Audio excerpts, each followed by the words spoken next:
अजीत कुमार डोभाल एक ऐसे जासूस जो पाकिस्तान के लाहौर में 7 साल रहे। वो एकमात्र नौकरशाह है जिन्हें कीर्ति चक्र और शांति काल में मिलने वाले गैलेंट्री अवार्ड दोनों से नवाजा गया। अजीत डोभाल बने तो आईपीएस ऑफिसर थे, लेकिन उन्होंने अपने कैरियर के 37 सालों तक देश के लिए बिना वर्दी के अपनी ड्यूटी निभाई। आज की कड़ी में हम बात करेंगे इंटेलिजेंस के सबसे माहिर खिलाड़ी और भारत के जेम्स बॉन्ड कहे जाने वाले राष्ट्रीय सुरक्षा सलाहकार यानी एनएसए अजीत डोभाल की। उन्हें जिस भी ऑपरेशन की जिम्मेदारी दी गई उन्होंने उसे बखूबी अंजाम दिया। डोभाल कई ऐसे खतरनाक कारनामों को अंजाम दे चुके हैं जिनके सामने जेम्स बॉन्ड के किस्से भी फीके लगते हैं।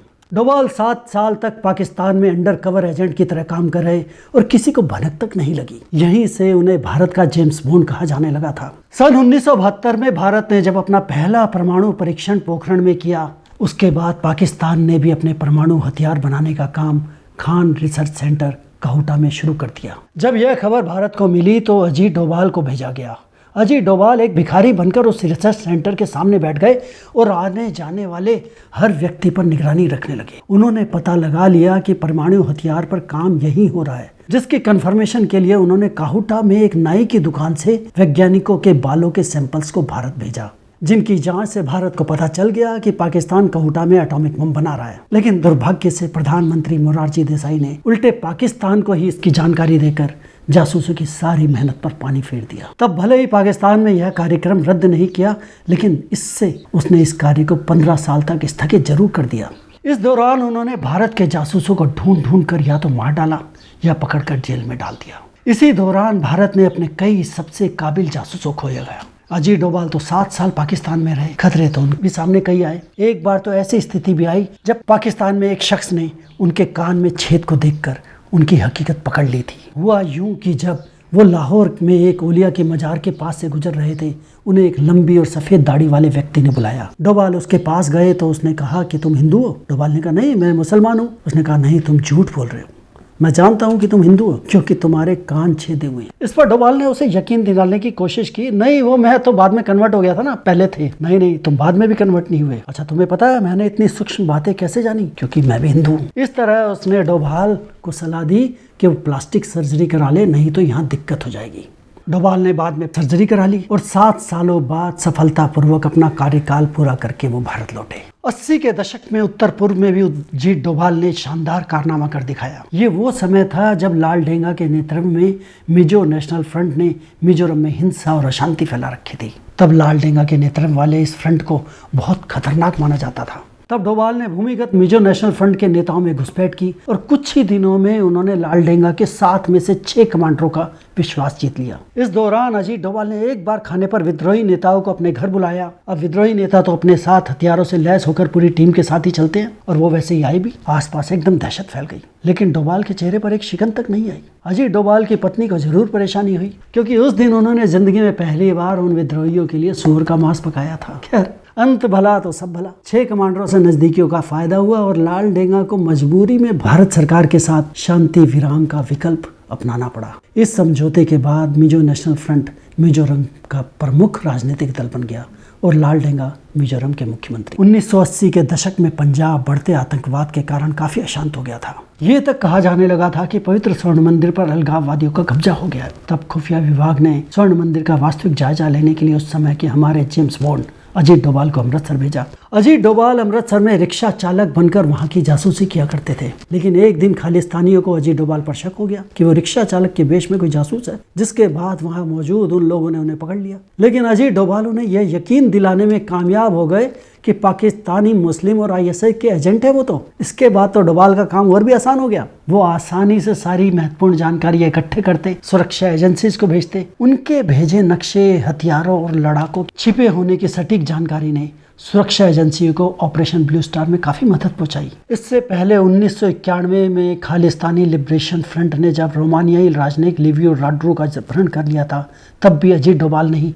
उन्हें बचाने की योजना बनाई थी और इस योजना को सफलतापूर्वक अंजाम तक भी पहुंचाया था। कश्मीर में भी अजीत डोभाल ने उल्लेखनीय काम किया था और उग्रवादी संगठनों में घुसपैठ कर ली थी। उन्होंने कुका पारे जैसे उग्रवादियों को ही शांति रक्षक बनाकर उग्रवाद की धारा को ही मोड़ दिया। भारत विरोधी कश्मीरी उग्रवादी कुका पारे उर्फ मोहम्मद यूसुफ पारे न केवल खुद मुख्य धारा में लौटे बल्कि अपने साथ 250 आतंकियों को भी साथ लेकर आए। उन्होंने Jammu and Kashmir Awami league नाम की एक पार्टी बनाई। कुका एक बार विधायक भी बने, लेकिन 2003 में एक कार्यक्रम से लौटते हुए उनकी आतंकियों ने हत्या कर दी। ऐसे ही कई कारनामों के कारण पहले वो इंटेलिजेंस ब्यूरो के चीफ बने, फिर नरेंद्र मोदी की सरकार ने उन्हें 2014 में देश का राष्ट्रीय सुरक्षा सलाहकार यानी NSA नियुक्त किया। इस पद पर रहते हुए तो अजीत डोभाल ने एक से एक नई कई इबारतें लिखी। उनके NSA बनते ही चुनौतियां सामने आने लगी। अजीत डोभाल भी भागे नहीं, बल्कि उन्होंने उनका सामना भी किया और जीत हासिल कर देश का नाम भी रोशन किया। जून 2014 को इराक ने जब ISIS के उग्रवादियों ने 46 नर्सों को बंधक बना लिया,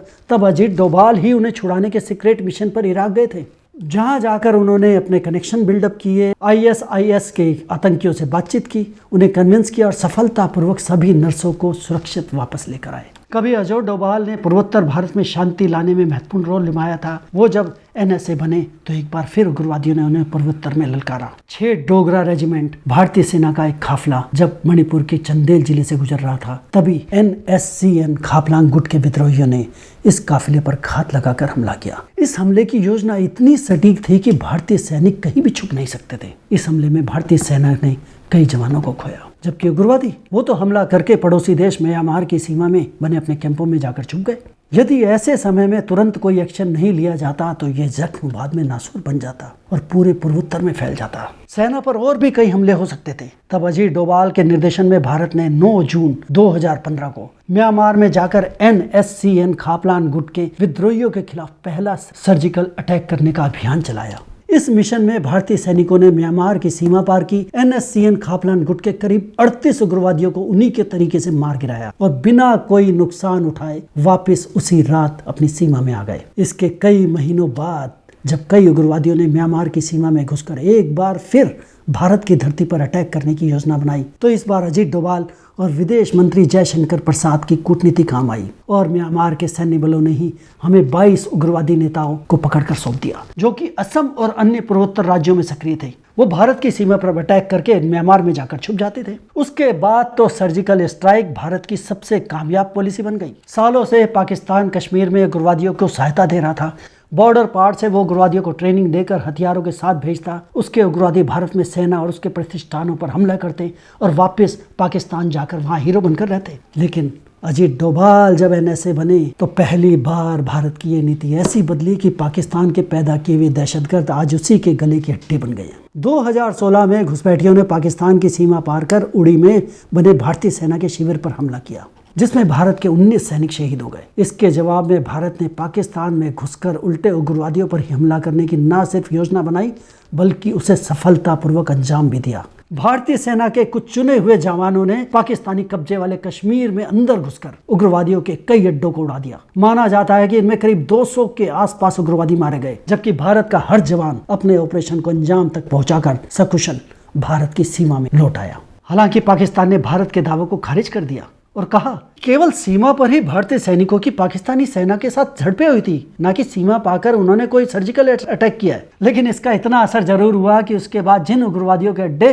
भारत पाकिस्तान की सीमा में कुछ ही दूर हुआ करते थे, वो तो लगभग पूरे पाकिस्तानी कब्जे वाले कश्मीर से गायब हो गए। लेकिन ऐसा भी नहीं कि इससे पाकिस्तान सुधर गया हो, वो तो बल्कि बदला लेने को कुल बुलाता रहा। ऐसे में जब 2019 में भारत के राष्ट्रीय चुनाव आए तो एक बार फिर पुलवामा में CRPF की बस पर पाकिस्तान से आए उग्रवादियों ने हमला किया। 14 फरवरी 2019 के दिन जम्मू और कश्मीर के पुलवामा जिले के लेथपोरा में एक आत्मघाती हमलावर ने विस्फोटों से भरी अपनी कार को भारतीय सैनिकों से भरे वाहन पर टक्कर मारकर उड़ा दिया, जिसके कारण ट्रक में सवार 46 केंद्रीय रिजर्व पुलिस बल के जवान शहीद हो गए। भारतीय युद्धक विमानों ने कश्मीर की वास्तविक सीमा को पार करके यानी पाकिस्तानी प्रांत खैबर पख्तूनख्वा में जाकर वहां बालाकोट में उग्रवादियों के प्रशिक्षण केंद्र पर जाकर बम गिराए, जिसमें करीब 300 से ज्यादा उग्रवादी मारे गए। और पाकिस्तानी सरकार सिर्फ यही कहती रही, वहां तो कोई अड्डा ही नहीं था। भारतीय वायुसेना तो सिर्फ कुछ दरख्तों पर बम बरसाकर वापस लौट गई है। इस सर्जिकल स्ट्राइक को रचने और सफल बनाने में भी राष्ट्रीय सुरक्षा सलाहकार अजीत डोभाल की पूरी भागीदारी रही थी। 26 फरवरी को बालाकोट पर हुए अटैक के बदले में पाकिस्तानी वायुसेना ने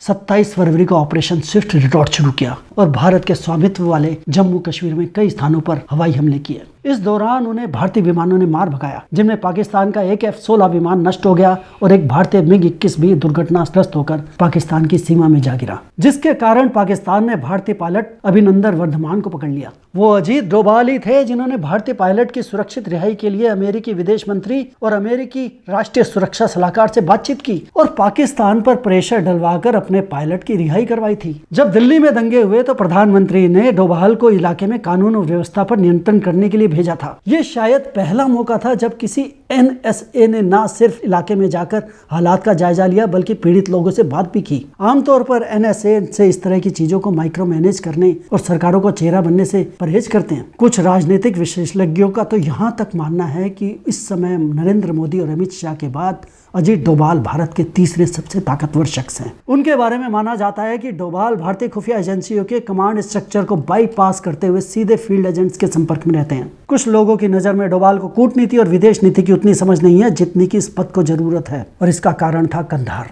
अजीत डोभाल जब NSA बने तो उन्होंने बार बार उन्हें गलत साबित किया। डोभाल ने चीन के रक्षा मंत्री वांग यी से सिर्फ 2 घंटे ही वीडियो कॉन्फ्रेंसिंग में बात की और अगले ही दिन चीनी सेनाओं उन इलाकों से पीछे हटना शुरू कर दिया जिस पर वो कुछ दिन पहले तक अपना दावा करते आए थे। ये पहला मौका नहीं था जब डोभाल ने चीन को अपने रुख में परिवर्तन करने के लिए मनाया हो। वर्ष 2017 में भी डोकलाम के सीमावर्ती क्षेत्र डोंगलांग के पास जब चीन के सड़क निर्माण को लेकर भारतीय सुरक्षा बल और चीन की पीपल्स लिबरेशन आर्मी यानी PLA आमने सामने आ गई थी, तब डोभाल के साथ तत्कालीन विदेश सचिव S जयशंकर और चीन में भारतीय राजदूत विजय केशव गोखले ने यह कहकर उल्टे चीन को ही बैकफुट पर डाल दिया कि अगर इसका समाधान नहीं किया गया तो नरेंद्र मोदी की चीन में होने वाली ब्रिक्स सम्मेलन में शिरकत करना मुश्किल हो जाएगा। इसके अलावा हाल ही में जब कतर में कुछ रिटायर्ड भारतीय नौसेना के अधिकारियों को फांसी की सजा सुनाई गई तो उसके बाद उन्हें छुड़वाने में भी अजीत डोभाल का खास रोल रहा था। कट्टरपंथियों के खिलाफ ऑपरेशन हो, घाटी में शांति लाना हो, पाकिस्तान को मुंह तोड़ जवाब देना हो, चीन के दुस्साहस पर अंकुश लगाना हो, उग्रवाद से निपटना हो या फिर सर्जिकल स्ट्राइक के जरिए आतंकवादियों के मुंह पर सबसे करारा तमाचा जड़ना हो, हर अभियान में डोभाल ने कामयाबी का डंका बजाया है। भारत के इस जेम्स बॉन्ड को सैल्यूट करते हुए आज की इस कड़ी को समाप्त करते हैं। अब अगली कड़ी में ऐसे ही भारत के एक और जांबाज की कहानी लेकर आपके सामने फिर हाजिर होंगे।